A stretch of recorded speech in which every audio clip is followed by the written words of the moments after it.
Everybody, welcome back to another Daily Drop here on TarHeelIllustrated.com. I'm THI publisher Andrew Jones, and the topic today, Carolina football, specifically portal additions. Last week or a week and a half, 2 weeks ago, we did a podcast talking about the offensive line additions in the portal, how you can see how Michael Lombardi and Bill Belichick want to build this program from the inside out, which they both have discussed. Inside meaning line of scrimmage. Lots of veteran offensive linemen were brought in. Now, we're going to take a look at the defensive line side. And although I'm recording this, from the time I'm recording this, there might be an addition. There might be an addition to the D-line. So hopefully there won't be, simply because I don't want this to be outdated at all. I'm going out of town in a few days, so I want to get a few of these done. As it stands, Carolina lost 775 snaps to the portal of returning players, guys that could have returned. That's 1,300 career snaps. Overall, to lost eligibility, they lost just about 2,300 snaps, 6,500 career. In all, combined, lost defensive line snaps to the portal and to eligibility, 3,000. Career, on just under 8,000. That's a lot. A lot of guys that have played a lot of football for the Tar Heels. Guys like Hester, Evans, Ritzy, Shaw to the portal, Atkinson to the portal, and so on. So what they bring in to replace those guys? When Atkinson left, people like, oh my gosh, they can't replace him. And I think that's true. They brought in a couple defensive ends that on paper and on film don't quite look like Bo Atkinson. But who knows? Maybe they are. Maybe that's one of the reasons Bo's gone. Maybe the staff didn't pay him what he thinks he's worth because they thought they could still get that from guys that are already there that make less money. We're talking about Bill Belichick and Michael Lombardi here. They understand how to use the wallet. They understand how to disperse compensation based on what they're going to get. We've got no idea. We haven't had a chance to ask about it. And goodness knows they probably won't answer much if we did. We could only suppose. Bottom line, they lose 3,000 snaps. What'd they bring in? Well, they brought in two defensive ends before Bo left, got them in the winter. A couple very interesting players. I saw Price Yates play in the bowl game last year. Very, very good player. Injured a lot last year, so the numbers don't quite reflect what they should. He's a transfer from Connecticut. Melkart Abu-Jaude is how you pronounce his name. Had a really nice year at Delaware. A guy who came from out of nowhere. Has got a really good story about being discovered in a bagel shop in New Jersey. He's got some potential. Hadn't played a ton. They're kind of banking on those guys to be big time. The interior of the defensive line, they have back Leroy Jackson. He played 3 snaps last year. Many of you probably don't know who Leroy Jackson is. That's understandable. Peter Pizanski, you don't know who he is either. He redshirted last year. He had to come in and spend a year getting his body ready. It's kind of it. A couple freshmen coming in. It's not much back, guys. So they had to go out and replenish in the portal and the interior as well. They're still in the process of doing that, or at least they should be, because they need a lot there. And most of what they brought in are just inexperienced guys. Got one player, Isaiah Robinson, has a little bit of tread, Johnson has a little bit of tread on his tires. Came from Arizona, has been around a little bit, but not a ton of snaps. I'm going to go through the names here. CJ Mims comes over from East Carolina. I think he'll help. He's got some experience, played some. DeAndre Robinson, the transfer from Florida, I think he's a guy who could be the X factor.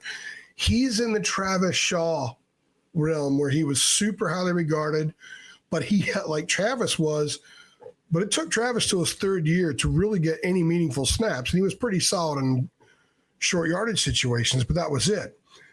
Robinson played a lot last year as a true freshman for Florida, and that's a big get. I mean, I think he's the kind of guy that could explode and be really, really good for Carolina. And then they're going to have to worry about keeping him from leaving the portal and getting a big payday. But the upside with him is significant. Joseph Mupoi, I believe that's how you pronounce it. I looked it up. That's what the phonetic spelling is.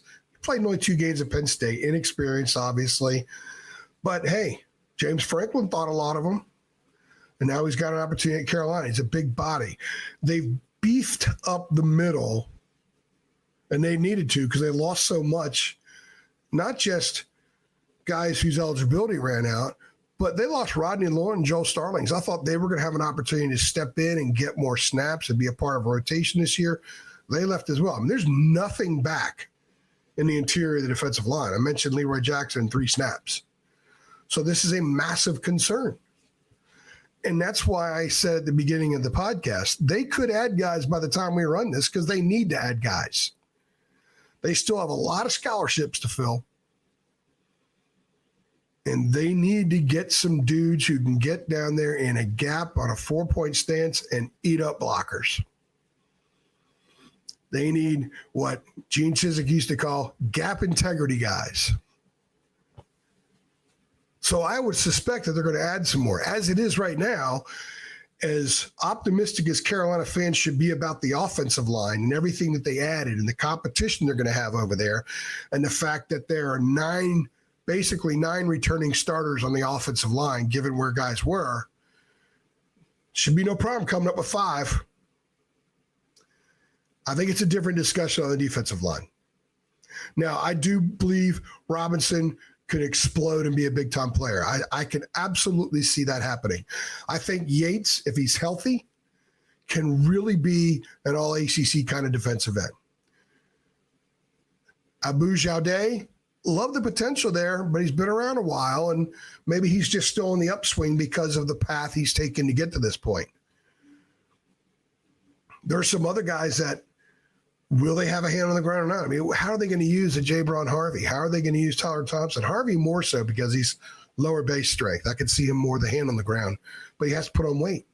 And the spring roster listed him at 240. So right now, until we get to ask more questions about scheme and everything else, it's kind of hard to see where these guys factor in.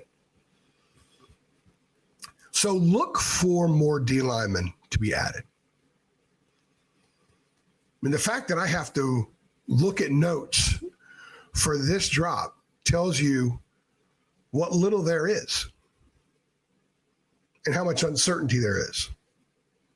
If you can't stop the run, doesn't matter what anything else, where you are, how you are anywhere else. If you can't put some pressure on the quarterback, doesn't matter. They've got to get better up front. Unless all these guys are diamonds in the rough, which I don't think is the case, they need to bring in a couple more dudes, and there aren't a whole lot of dudes out there. So it'll be very interesting to see what else they can do up front with the defensive line. Not as optimistic about this as you should be about the offensive line, but I do like Yates a lot. I like Robinson a lot.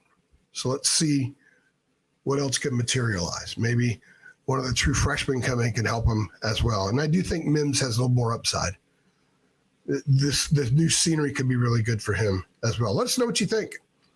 What are your concerns about the defensive line and the interior? Am I missing somebody that you really think is going to stand out? Let us know. Or are you terrified? Or are you a trust in Bill guy? If Bill thinks he's good enough, then he's good enough. I'm not worried. Let us know what you think on our Facebook platform, underneath the video here on YouTube, and at TarHeelIllustrated.com. Of course, you can be a member for just $8.33 a month for a 1-year membership, even though I'm leaving THI. Nothing wrong with hopping on board and getting our premium stuff between now and the time that I leave and whatever happens afterward. I have no idea. I'm not going to go there right now. That's not for this discussion. But this topic is, so let us know what you think. I'm AJ.